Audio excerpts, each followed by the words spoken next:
ना यहाँ अमित शाह से डर रहे, ना हम नरेंद्र मोदी से डर रहे। तो आप हमें मत डराना अमित शाह से और नरेंद्र मोदी से। 1 इंच जमीन कब्जा नहीं होने देंगे, सरकारी जमीन। पुलिस का इंक्रोच, जो लैंड ग्रैबर हैं उनके साथ बहुत साठगांठ रहती है, और पुलिस ही को जब तक पुलिस चाहती है तो वो इंक्रोच करवा देती है और लैंड ग्रैबरों की हिम्मत बढ़ती रहती है, क्योंकि हिस्सा मिलता है। लेकिन अब ये देखा गया है कि जो अभी पिछला एसएचओ कसाना जो यहां से गए हैं, उन्होंने एक हाई कोर्ट में, क्योंकि जाहिद कालिया ने एक हाई कोर्ट में रिट डाली, और उस रिट में एसएचओ से जवाब मांगा गया कि इस लैंड का स्टेटस बताइए। तो ये स्टेटस रिपोर्ट 4/4 को जामिया नगर के एसएचओ रहे उस टाइम के महेश कसाना, उन्होंने ये दिए, और उन्होंने पैरा नंबर 8 में साफ लिखा है कि एक लैंड ग्रैबर जो 234 के नाम पे 249 और 235 जो सरकारी लैंड है उस पे कब्जा करना चाहता है। तो हम इस बात पे पिछला एसएचओ की तारीफ करेंगे। अगर पुलिस अच्छा काम करती है तो हम तारीफ करेंगे। पुलिस अगर इंक्रोचरों के साथ कुछ कब्जा करवाने करी, हमने उसका जुलूस निकाला, हमें कोई किसी से डर नहीं पड़ा हुआ है। लेकिन हम ये बात पुलिस पे एलिगेशन नहीं लगा रहे। हम जहां तक सुनते हैं, जाहिद कालिया ये कहता है कि मेरी पुलिस से सेटिंग है हायर अथॉरिटीज के साथ। मेरे सपोर्ट में गुजरात से एक बीजेपी का बहुत बड़ा नेता जिसका डॉक्टर जहीर नाम है, सूर्या में रुका हुआ है। उसने हमसे कह दिया है कि मैं डीसीपी को, मैं वाइस चेयरमैन को डीडीए के, और मैं सबको सेट कर लूंगा, तुम्हारी मैं बाउंड्री करवाऊंगा। तो ये गलतफहमी में है वो। मैं एक बात और बता दूं लोगों को, जो डॉक्टर जहीर रुका हुआ है सूर्या में, वो एक चीटर है, और वो अमित शाह का नाम लेकर पुलिस अथॉरिटीज से, डीडीए की अथॉरिटीज से बात करता है कि मैं अमित शाह का बहुत करीबी आदमी हूं। ये चीटिंग यहां ओखला में नहीं चलने वाली। यहां पढ़े लिखे लोग रहते हैं, समझदार लोग रहते हैं, और मुझे पूरा यकीन है, और आज के एक्शन से मुझे पूरा यकीन हो गया कि वो चीटर है।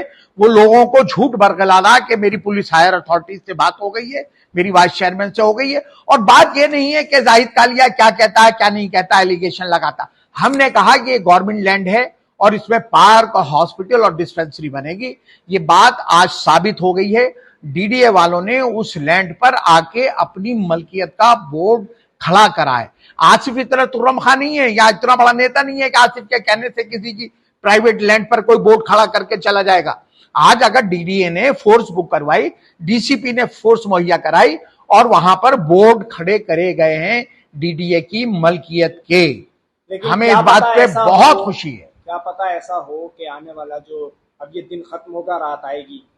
यहाँ तो ऐसा भी देखा गया है कि देखिए वो जमाने अब गए, किसी कीमत पर भी। और जब आप किसी के हलक से कोई चीज निकालें तो उसे तो तकलीफ होगी।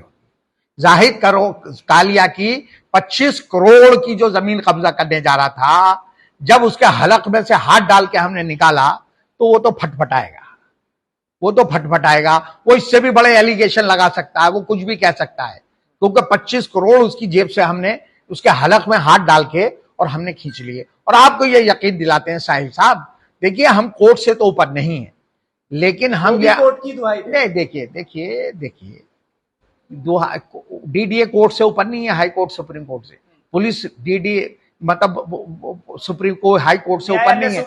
अगर वो झूठ फोर्जरी के पेपर दिखाता है, कहीं के पेपर है कहीं लाके फिट करना चाहते हैं, अगर ये सारे ऑर्डर्स होते तो डीडीए कैसे बोर्ड खड़ा कर देगी? आप समझदार लोग हैं, पढ़े लिखे सब लोग हैं, ऐसा पॉसिबल है ही नहीं कि हाई कोर्ट और सुप्रीम कोर्ट के कोई ऑर्डरों का डीडीए या पुलिस वायलेशन कर ले या हम वायलेशन। कांग्रेस के आप 3 नेताओं का जो नाम लिया गया, आसिफ मोहम्मद खान, शोएब दानिश, परवेज रानी, कि आपको इसमें कुछ नहीं मिल पाया, लिहाजा आपने ये सब। हम ये कह रहे हैं वो अमानतुल्लाह का नाम क्यों नहीं ले रहा? वो शामिल नहीं होंगे हैं? इसका मतलब अमानतुल्लाह उनके फेवर में खड़ा हुआ है ना। अमानतुल्लाह पे ये एलिगेशन क्यों नहीं लगाए? क्योंकि अमानतुल्लाह खुद उनके साथ इन्वॉल्व है इस जमीन में। अमानतुल्लाह अगर ईमानदारी से इंक्रोचमेंट रोक रहा होता तो वो अमानतुल्लाह पे भी एलिगेशन लगा देता। अमानतुल्लाह तो खुद वहां बैठा हुआ है 1000-2000 गज जमीन पे, उसकी भी हटेगी, आप बेफिक्र रहिए, थोड़ा इंतजार करना पड़ेगा आपको। इस 22 बीघे पे अभी फिलहाल हम तार खिंचवाएंगे और इसमें बाउंड्री भी करवाएंगे, हम आपसे वायदा कर रहे हैं। ये तो 6000 गज की बात हो रही है। नहीं देखिए, 6000 गज 249 में है, क्योंकि ये जमीन मैंने एक्वायर करवाई है। टोटल आप सारे खसरों में जाएंगे तो ये 22 बीघे है। ये 249 पे कब्जा करना चाह रहा था, इसलिए ये बात आती है कि 249 12 बीघे का खेत है, 12,000 गज का है ना, जिसमें 6,000 गज ये वाली जमीन है जिसमें मकान नहीं बने हुए हैं, उस पर यह कब्जा करना चाहता है, इसलिए ये 6,000 गज की बात आती है। अगर आप वो पूरे एरिया को देखें तो वो तकरीबन 22,000 गज जमीन है, 22 बीघे जमीन है, और हम एक एक इंच वहां से सबको खाली करवाएंगे। और जिसको भी हम खाली करवाएंगे, जिसका भी इंक्रोचमेंट हटेगा, वो तो हम पे एलिगेशन लगाएगा। आप खूब अच्छी तरह से समझते हैं इस बात। हम आपसे वायदा कर रहे हैं कि 22 बीघे जमीन हम यहाँ के अवाम को हैंड ओवर करवाएंगे, जिसमें स्कूल और हॉस्पिटल बने। सूर्या होटल का क्या कनेक्शन है इसमें? देखिए, वो तो मुझे लगता है जो डॉक्टर जहीर है, अपने आपको बीजेपी का, अमित शाह का बहुत खास आदमी बता रहा है, वो बहुत बड़ा चीटर है। शायद वो देख रहा हो तो मुझे फोन कर ले, मेरा नंबर है 9811114840। मुझे लगता है कि पुलिस को उसे बंद कर देना चाहिए। और मैं अमित शाह से भी, आपके चैनल अगर वो देखें या खुफिया एजेंसियां अमित शाह और मोदी तक मेरी खबर पहुंचा दें कि वो अमित शाह का यहां इस्तेमाल कर रहा है कि मैं अमित शाह का बहुत खास आदमी हूं और अमित शाह होम मिनिस्टर हैं, वो अमित शाह की आड़ में यहां लैंड ग्रेबिंग करवाना चाहता है, सरकारी जमीनें घिरवाना चाहता है। वो अपना कान खोल ले, ना यहाँ अमित शाह से डर रहे, ना हम नरेंद्र मोदी से डर रहे। तो आप हमें मत डराना अमित शाह से और नरेंद्र मोदी से। 1 इंच जमीन कब्जा नहीं होने देंगे, सरकारी जमीन। यह हमारे अवाम की मिल्कियत है, यहाँ स्कूल और हॉस्पिटल बनेंगे। जहीर, डॉक्टर जहीर, होली सूर्या खाली कर दे, बेहतर यही है। ऐसा ना हो कि हम वहीं पहुंच जाएं। मेरा नाम आसिफ मोहम्मद खान है, तेरे कमरे पे पहुंच जाऊंगा, जहां जिस कमरे में रुका हुआ है, मुझे कमरा नंबर भी पता है। मीडिया को लेके वहीं पूछूंगा कि कितनी में डील कर रहा है, क्या क्या फोर्जरी कर रहा है तू। कान खोल के सुन लेना। और तू इतना अगर ईमानदार और सच्चा है तो मेरे खिलाफ जाके FIR करवा दे जाके। मैं लगा रहा हूं तुझ पे एलिगेशन, चीटर है। चीटरों की तू बर्थडे मनाता है, चीटरों के साथ तू प्रोग्राम करता है, होली फैमिली में तूने चीटरों का अड्डा बना रखा है।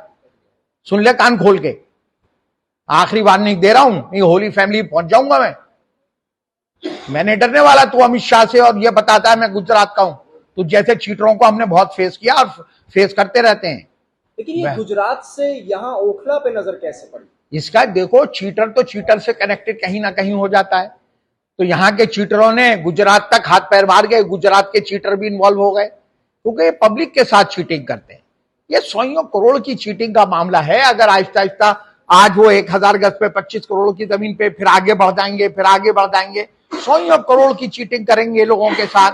कल को मकान बन जाएंगे, फिर बुलडोजर आ जाएंगे, फिर तोड़ेंगे, फिर मुस्लिम नेता पहुंच जाएंगे, है ना। तो ये तो चीटर, ये लोग अवाम के साथ इतना, मैं कहता हूं इन्हें इस एरिया में हक ही नहीं है रहने का।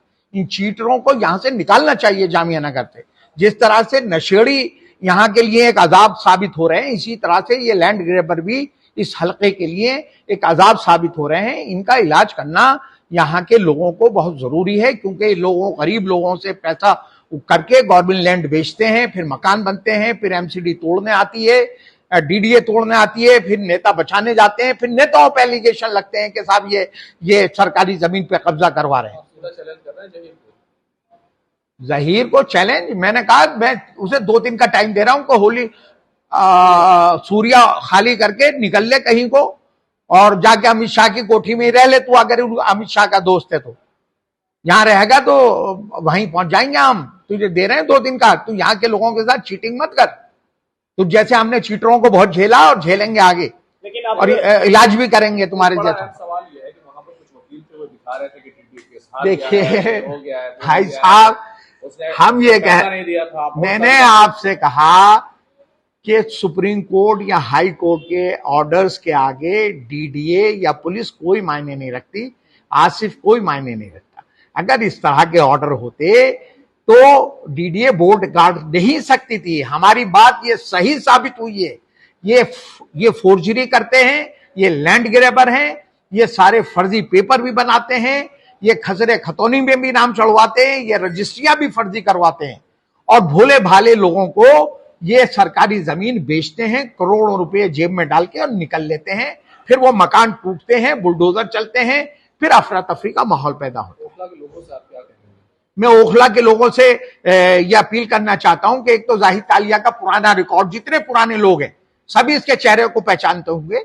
इसका सबको पता है कैरेक्टर, है ना। ये बटुए सीते सीते 600 गज की कोठी में रहने लगा था। इसका कौन सा कारोबार था, है ना। फिर इसका कालिया नाम क्यों पड़ा? लेकिन ये पुराना लैंड माफिया है।